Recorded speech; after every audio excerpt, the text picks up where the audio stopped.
اللهم صل وسلم وبارك على سيدنا محمد وعلى آل سيدنا محمد عليه أفضل الصلاة والسلام. السلام عليكم حبايبي، ازيكم؟ وحشتوني، عاملين ايه؟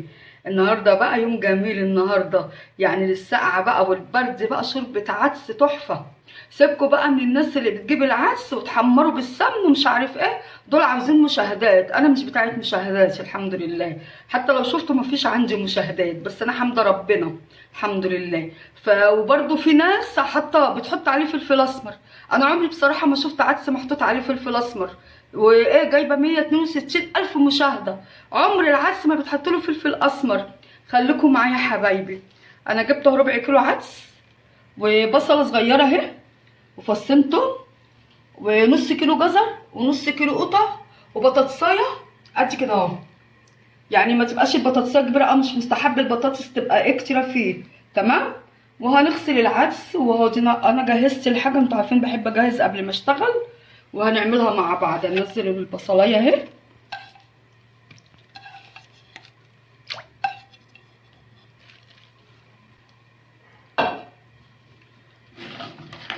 وادي الطماطم.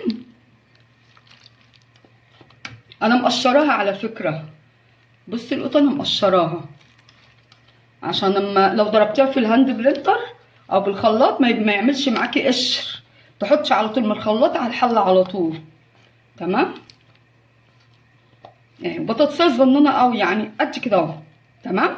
متعملوهاش كبيره، مش مستحب طعمه يبقى كتير في الايه، في العدس. الجزر بقى حطي نص كيلو، عارفه الربع كيلو عدس ده بقى مع الحاجه دي هتديكي حله تقعد عندك يومين. والله انا حزنت اما لقيت واحده يعني عامله فيديو وحاطه على العدس اسمه ايه ده، فلفل اسمر. عمر العدس بتحط له فلفل اسمر. 162 مشاهده، والله حرام اما يتفرجوا ويحطوا فلفل اسمر في العدس. صدقوني والله انا حزينه جدا والله. وعمر العدس على فكره ما بيتحمر بالسمنه، الطريقه الجديده. تعالوا معايا، انا مش بتاعت الهمبكه دي.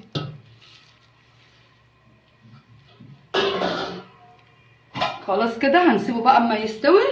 بصي انت هتتابعيه، محتاج ميه تديله، محتاجش ميه واستوى خلاص، تمام. حبايب قلبي شفتوا بقى اهو، نديله كده ايه، تقليبه كده، ونسيبه كده. مش محتاج خلاص ايه، مش محتاج ميه، تمام.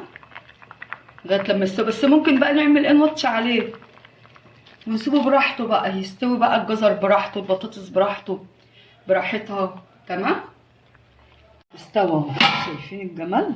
بصي تمسك حبايب قلبي العدس استوى اهو، شايفين الجمال؟ تمسكي كده بصي الجزره اتقطعت في ايدي، ايه سهله اهي. تمسكيها اول ما تمشي معاكي كده تعرفي ان هو خلاص استوى. والبطاطس كذلك، هو العدس الجزر بياخد اكتر من البطاطس، شايفين؟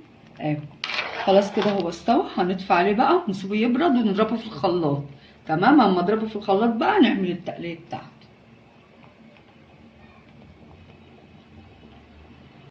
قولي من الاول. حبايب قلبي السمنه هي اللي هنعمل فيها البصله بتاعت العدس، وضربنا العدس اهو في الخلاط. شوفوا جميل ازاي، ايه رايكم؟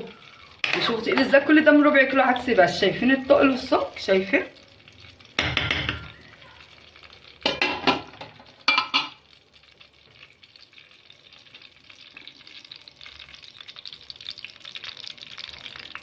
سيحنا السمنه اهي.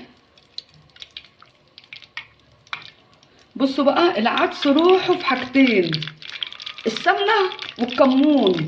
غير كده ما تحطيش، يعني على قد ما تقدري كتري السمنه.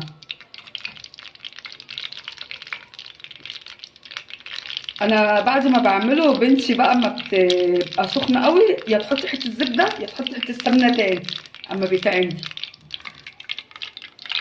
اما بتيجي تسخن بقى عشان ايه، تشرب منه، يبقى تحفه.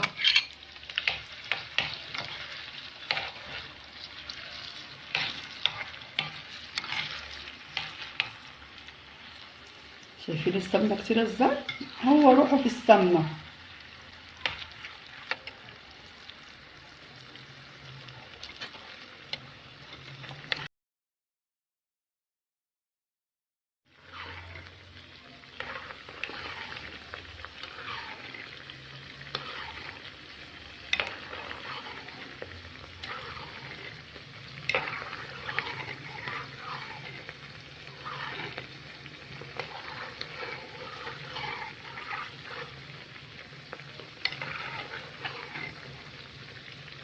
حبايب قلبي هنحط بقى ايه، احنا دلوقتي بنغلي العدس بعد ما ايه ما ضربناه في الخلاط. نديله كده شويه ملح وهنديله الكمون.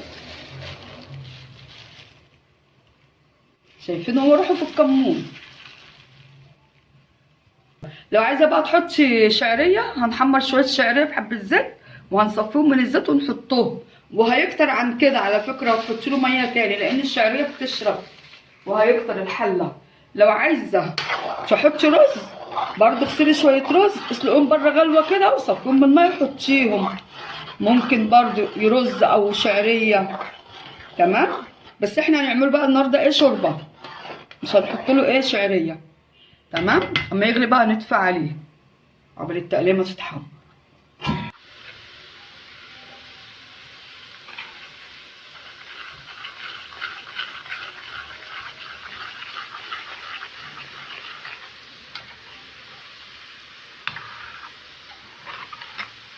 ريحه العدس بعد ما حطيت الكمون بقى ريحته طلعت خلاص كده، والله ريحته تحفه.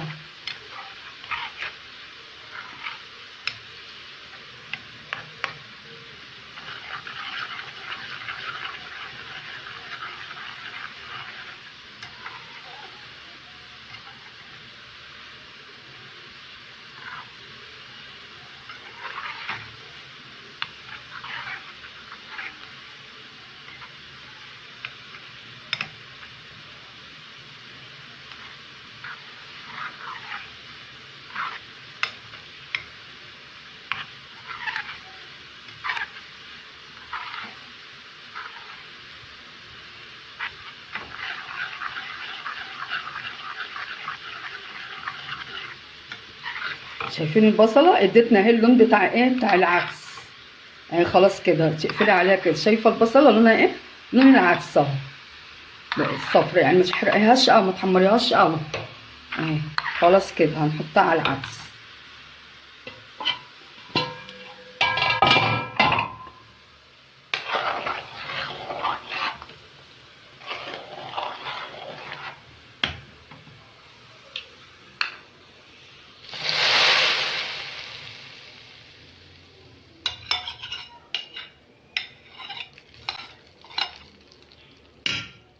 ايه رايكم بقى في العدس بتاعي؟ لو عجبكم بقى العدس ما تنسونيش بقى باللايك والشير والاشتراك في القناه ليصلكم كل جديد مني. والسلام عليكم ورحمه الله وبركاته.